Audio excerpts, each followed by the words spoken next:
ومنها لدى ولد بمعنى عند نحو المال لديك والفرق بينهما أن عند لا يشترط فيه الحضور ويشترط ذلك في لدى ولد وجاء فيه لغات أخر لدني ولدني لدن ولدن ولد ولد ولد.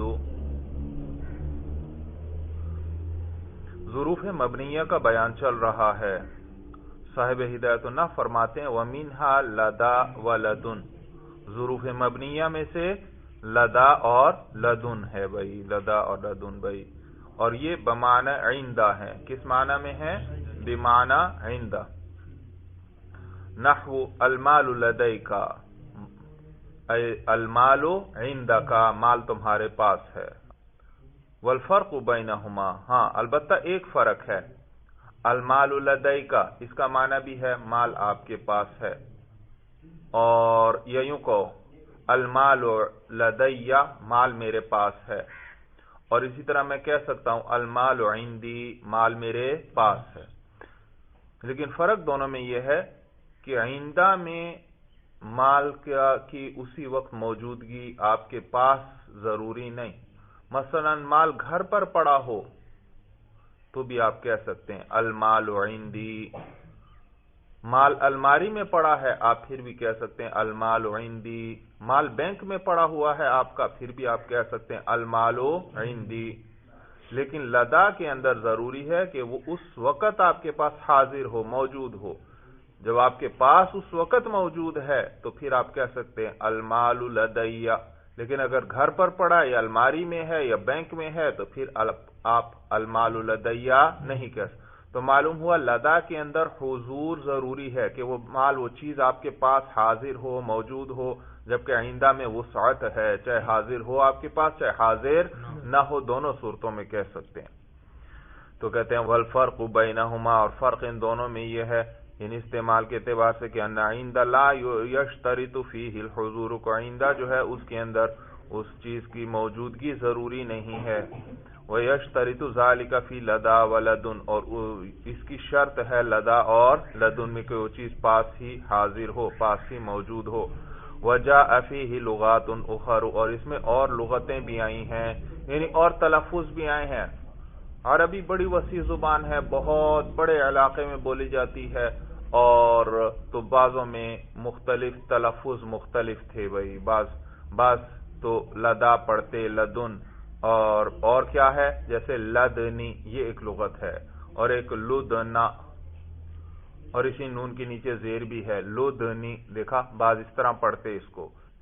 ولدن، ولد، ولد، ولدو، یہ سب لغات اس کے اندر ہیں. تو کہیں آپ کو ایک لفظ ملے گا کسی جگہ دوسرا لفظ، تو آپ پریشان نہ ہو کہ یہ تو کوئی اور لفظ ہے، شاید نہیں، یہ وہی لفظ ہے لدا یا لدن، اور اسی کی میں لغت ہے، تلفظ بعض کس طرح بولتے ہیں بعض کسی طرح.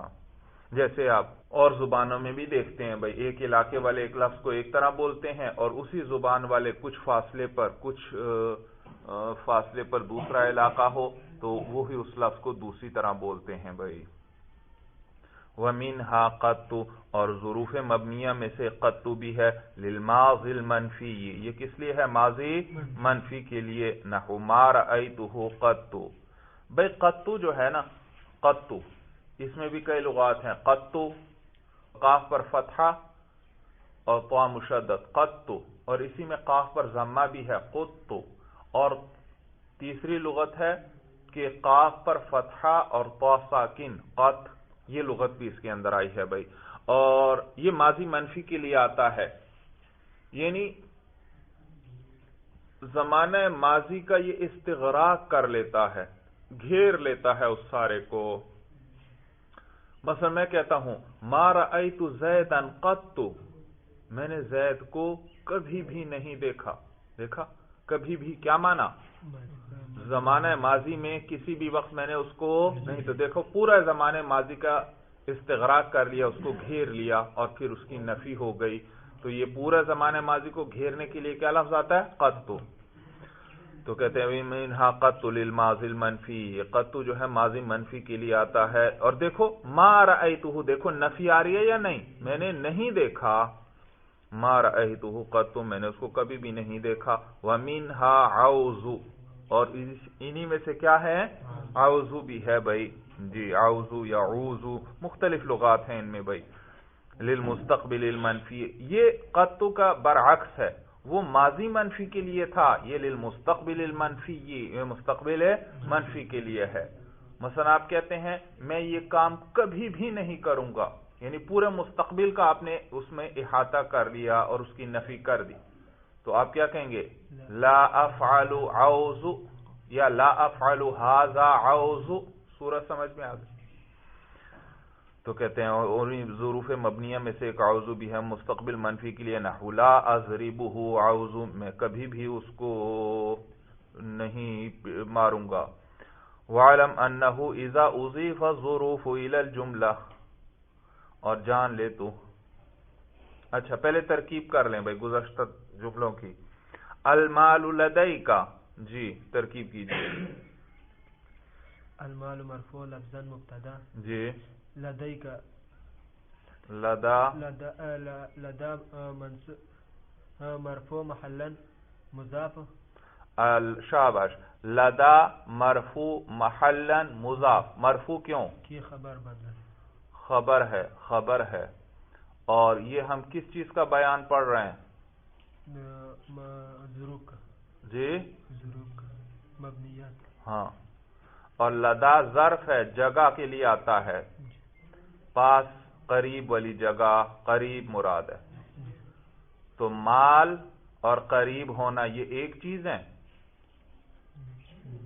جی ہاں یہ تو ایک چیز ہے ہی نہیں تو یہ لدا اس کے لیے خبر کیسے بنا رہے ہیں خبر کا تو حمل ہوتا ہے ذات پر المال لدیک اگر لدیک کو آپ خبر بنانا چاہتے ہیں تو اس کا مطلب ہے مال قریب والی جگہ کا نام ہے مال کس کا نام ہے جگہ کا نام ہے حالانکہ مال جگہ کا نام ہے مال تو اور چیز ہے جگہ اور چیز ہے پھر کیا کریں گے بھئی ظروف ہے ظرف بنے گا پھر ظرف کے لیے عامل چاہیے ہاں اس کے لیے ہمیں یہاں وہی 8 چیزیں وہ 8 چیزیں جن کے ساتھ جار مجرور متعلق ہوتے تھے انہی کے لیے ظرف بھی معمول بنتا ہے جار مجرور کے لیے تو کہتے ہیں وہ متعلق ہوتے ہیں اور ظرف کے لیے کہتے ہیں کہ ظرف ان کے لیے معمول ہے اور یہ اس میں عامل ہیں سورج سمجھ میں آ گئے تو وہ عمل کرتے ہیں جی لدا منصوب محلا مضاف کاف ضمیر لدا دوبارہ بولیے لدا دوبارہ ترکیب کیجئے المال مرفوع لفظا مبتدا المال مرفوع لفظا مبتدا لدا منصوب محلا مضاف لدا منصوب محلا مضاف منصوب کیوں یہ مفعول فی ہے بھائی مفعول فی اور مضاف آپ کو کیسے پتا چلا اس کے ساتھ ضمیر ہاں جس اسم کے ساتھ بھی ضمیر متصل آ جائے تو آپس میں مضاف الیہ بنتے ہیں آگے کاف ضمیر مجرور محلا مضاف الیہ کاف ضمیر مجرور محلا مضاف الیہ مضاف الیہ مل کر مفعول فی ہوا شاباش مضاف اپنے مضاف الیہ سے مل کر یہ مفعول فی ہوا ثبتا یا ثابتن کے لیے اور ثبتا فعل اس کے اندر ہوا ضمیر مرفوع محلا فاعل جو المال مبتدا ہاں جو ثبتا فعل اس کے اندر ہوا ضمیر مرفوع محلا فاعل جو کس طرف راجع ہے مبتدا کی طرف راجع ہے ثبتا فعل اپنے فاعل اور مفعول فی سے مل کر جملہ فعلیہ ہو کر یہ خبر عائد آپ بتلا چکے ہیں بھائی ربط آ چکا ہے تو یہ خبر تو مبتدا خبر مل کر جملہ اسمیہ خبریہ ہوا ثابتا ثابت ہے ہوا کیا چیز مال ثابت ہے مال لدئی کا تمہارے قریب تمہارے پاس مانا سمجھ میں آ گیا بھائی تو یہ ظرف کے لیے ہمیشہ آپ نے جیسے جار مجرور کے لیے آپ متعلق نکالتے تھے اسی طرح مفعول فی یعنی ظرف کے لیے بھی ہمیشہ آپ نے عامل نکالنا ہے دوسری ترکیب کیجئے بھائی ما رأیتہ قط شاباش ما حرف نفی ہے لیکن ساتھ ہی ہم ملا کر پڑھ دیتے ہیں تاکہ پتہ چلے کہ یہ فعل منفی ہے بھائی تو ما رأیتہ فعل بفاعل تا ضمیر مرفوع محلا فاعل ہا ضمیر منصوب محلن مفعول به شاباش. قد منصوب محلن مفعول به. شاباش. قد تو یہ ظروف مبنیہ ہے نا تو ظرف ہے تو منصوب، اور محلن کیونکہ مبنی ہے منصوب محل تو قد تو منصوب محلن مفعول فیہ. فعل اپنے فاعل اور مفعول فیہ. ما رأیتہ ہا ضمیر مفعول به کی بھی ہے تو فعل اپنے فاعل مفعول به اور مفعول فی سے مل کر جملہ فعلیہ خبریہ ہوا. اچھا ترجمہ تو رہ گیا بھائی. المال لدیک مال تمہارے پاس ہے. ما رأیتہ قط میں نے اس کو کبھی بھی نہیں دیکھا، یعنی زمانہ ماضی میں. اگلے جملے کی ترکیب کیجئے. لا اضربہ عوض. لا اضربہ فعل و فاعل. لا اضرب فعل. انا ضمیر مرفوع محلن فاعل. شاباش. انا ضمیر اس کے اندر مرفوع محلن فاعل. ہا ضمیر منصوب محلن مفعول به. ہا ضمیر منصوب محلن مفعول به. عوض منصوب محلن مفعول فیہ. جی عوض منصوب محلن مفعول فی. منصوب کیوں؟ یہ مفعول فی مفعول فی ہے. اور محلن کیوں؟ یہ مبنی ہے کیونکہ ظروف مبنیہ میں سے ہے، ہم اسی کا بیان پڑھ رہے ہیں تو یہ مفعول فی ہوا. اضرب فعل. لا اضرب فعل اپنے فاعل اور مفعول به اور مفعول فیہ سے مل کر جملہ فعلیہ. شاباش. لا اضربہ فعل اپنے فاعل اور مفعول به اور مفعول فی سے مل کر جملہ فعلیہ خبریہ ہوا. لا اضربہ عوض میں پٹائی نہیں کروں گا اس کی. عوض کبھی بھی، میں کبھی بھی اس کی پٹائی نہیں کروں گا. آگے دیکھیے بھائی. وَعْلَمْ أَنَّهُ إِذَا أُضِيفَ الظُّرُوفُ إِلَى الْجُمْلَةِ أَوْ إِلَى إِذْ جَازَ بِنَاؤُهَا عَلَى الْفَتْحِ كَقَوْلِهِ تَعَالَى هَذَا يَوْمَ يَنْفَعُ الصَّادِقِينَ صِدْقُهُمْ. یہاں سے ایک اور فائدہ آپ کو بتلا رہے ہیں. یاد رکھیے کہ جب ظروف کی اضافت کر دی جائے جملے کی طرف، جو ظروف کی جب اضافت کس کی طرف کر دی جائے؟ جملے کی طرف، تو پھر اس صورت میں ان کو مبنی علی الفتح پڑھنا بھی جائز.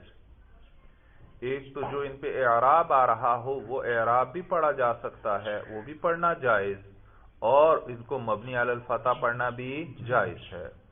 تو کہتے ہیں وَعْلَمْ تو جان لے أَنَّهُ إِذَا أُضِيفَ الظُّرُوفُ إِلَى الْجُمْلَةِ جب اضافت کی جائے ظروف کی إِلَى الْجُمْلَةِ جملے کی طرف، او إِلَى إِذْ یا کس کی طرف؟ إِذْ کی طرف.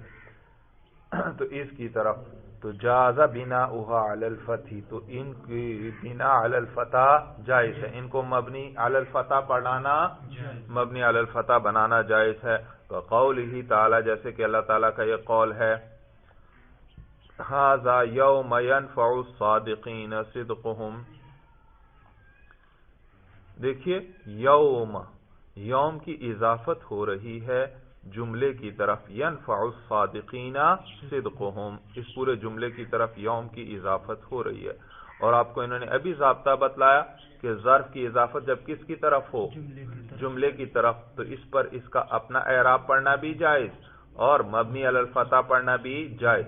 تو دیکھیے یہاں یوم اس کو کیا مبنی علی الفتح پڑھا گیا، مبنی علی الفتح. لیکن اگر آپ غور کریں ھذا یوم، یہ خبر ہے ھذا کی، اس کو تو مرفوع ہونا چاہیے، تو اس کو معرب بھی پڑھ سکتے ہیں، اور معرب پڑھیں گے تو پھر کیسے پڑھیں گے؟ ھذا یوم ینفع الصادقین صدقہم. اور آپ چاہیں تو اس کو مبنی علی الفتح بھی پڑھ سکتے ہیں. ضابطہ سمجھ میں آ گیا بھائی؟ جی ترکیب کیجئے. ھذا مرفوع لفظا مرفوع محلا مبتدا. شاباش. ھذا مرفوع محلا مبتدا. مرفوع کیوں؟ یہ مبتدا ہے. شاباش. محلا کیوں؟ یہ مبنی ہے کیونکہ مبنی اس میں اشارہ ہے. آگے یوم منصوب محلا یوم مرفوع محلا مضاف. یوم مرفوع محلا مضاف. مرفوع کیوں؟ یہ خبر کیونکہ یہ خبر ہے. محلا کیوں؟ کیونکہ اس وقت اس کو مبنی پڑھا گیا ہے، مبنی علی الفتح. مبنی علی الفتح. یہ فتح کی قید سے آپ پریشان نہ ہوں کہ یوں کہنا چاہیے تھا یہ مبنی ہے، لیکن یہاں کیا کہا جا رہا ہے؟ مبنی علی الفتح. یاد رکھو آپ جتنے بھی مبنی ہیں یا تو اس کے آخر میں کوئی حرکت ہوتی ہے تو کہتے ہیں یہ مبنی ہے اس حرکت پر، یا سکون ہوتا ہے تو کہتے ہیں مبنی علی السکون ہے. جیسے ہوا کیا ہے؟ مبنی ہے، لیکن آخر میں کیا ہے؟ واو پر زبر، تو کہیں گے یہ مبنی علی الفتح ہے. ہاؤلائی یہ اس میں اشارہ، یہ کیا ہے؟ مبنی ہے، اور اس کے آخر میں حرف پر کون سی حرکت؟ کسرہ، تو اس کو کہیں گے یہ مبنی علی الکسرہ ہے. سورج سمجھ میں آ گئی؟ اور اسی طرح اور مثال دیکھ لیں، جیسے ایزا. ابھی ایزا آیا، ایزا کے آخر میں کیا ہے؟ الف، اور الف کیا ہے؟ ساکن، تو کیا کہیں گے؟ مبنی علی سکون ہے. سورج سمجھ میں آ گئی؟ تو یہاں بھی یہ مبنی ہے بس، تو مبنی علی الفتح ہے. اور مبنی کا اعراب کیسے بتایا جاتا ہے؟ محلن، تو یوں کہیں گے یہ مرفوع محلن ہے، کیونکہ یہ خبر ہے، اس کو مرفوع ہونا چاہیے، لیکن اس وقت اس کو مبنی پڑھا گیا. مرفوع محلن مضاف. ينفع فعل بفاعل، ينفع فعل بئی جی. صادقین فعل، صادقین منصوب لفظا جی. مفعول به. یہ الصادقین جی. اگر پوری ترکیب کرنا چاہتے ہیں تو الصادقین کون سا صیغہ ہے؟ اس میں فاعل، اور اس میں فاعل پر آپ نے پڑھا کہ اس میں فاعل اس پر الف لام آ جائے تو وہ کس معنی میں ہوتا ہے؟ الذی کے معنی، وہ اس میں موصول ہوتا ہے، اس میں موصول. تو الصادقین کس معنی میں ہوا؟ الذین، جمع ہے نا، الذین اور صادقین اس سے فعل بنا لو. الذین یصدقون، صدق یصدق، الذین یصدقون، الذین یصدقون. تو چاہے آپ اسی طرح کر دیں، الف لام منصوب محلم، کیونکہ مفعول بھی ہے. الصادقین پہ آپ دیکھ لینا یہ منصوب ہے یا نہیں؟ اچھا. اور منصوب محلن مفعول بھی، اور اسی کا اعراب نصب آگے صادقین پہ ظاہر ہو گیا، حالانکہ صادقین صلہ ہے اور صلہ کا کوئی محل اعراب نہیں ہوتا، لیکن یہ اس میں موصول چونکہ کس شکل میں آیا؟ الف لام کی شکل میں آیا، لہذا اس کا اعراب آگے صلے پر ظاہر ہوا جا کر. اور یہ تو کیا تھا؟ منصوب، تو صلہ کس حالت میں آ گیا؟ نصب والی حالت میں. تو الف لام منصوب محلن اس میں موصول، صادقین منصوب لفظاً صیغہ اس میں فاعل، اس کے اندر ہوا ضمیر، ہاں جمع والی ضمیر نکالیں، اس کے اندر ہم ضمیر مرفوع محلن اس کا فاعل جو کس کی طرف راجے؟ الذین، اس میں موصول، یا یوں کہ الف لام کی طرف لاجے. سورج سمجھ میں آ گئی؟ تو اس میں موصول، اس میں فاعل اپنے فاعل سے مل کر شبہ جملہ ہو کر صلہ، موصول صلہ مل کر یہ مفعول بھی ہوا ینفع کے لیے. اور صدق مرفوع لفظاً مضاف، مرفوع کیوں؟ کیونکہ یہ فاعل ہے ینفع کے لیے، اور مرفوع لفظاً مضاف، لفظاً کیوں؟ کیونکہ اس کے رفع پر ہم تلفظ کر رہے ہیں، اور مضاف کیوں؟ کیونکہ ضمیر متصل آ گئے، اور جس اسم کے ساتھ بھی ضمیر متصل آئے وہ آپس میں کیا بنتے ہیں؟ مضاف مضاف الیہ. تو مضاف اپنے مضاف الیہ سے مل کر فاعل ہوا فعل کے لیے، فعل اپنے فاعل اور مفعول بھی سے مل کر جملہ فعلیہ خبریہ ہو کر مضاف الیہ ہوا یوم کے لیے. یوم مضاف اپنے مضاف الیہ سے مل کر یہ خبر ہوا ھذا کے لیے، مبتدا خبر مل کر جملہ اسمیہ خبریہ ہوا. ھذا یوم ینفع الصادقین صدقہم، یہ وہ دن ہے کہ جس میں نفع دے گا سچ بولنے والوں کو ان کا سچ. جی. اور آپ جانتے ہیں مضاف اور مضاف الیہ میں کیا لاتے ہیں اردو میں ترجمہ کرتے ہوئے؟ کا کے کی. تو اسی طرح آپ کرنا چاہتے ہیں تو آپ پھر پہلے مضاف الیہ کا ترجمہ کر لیں.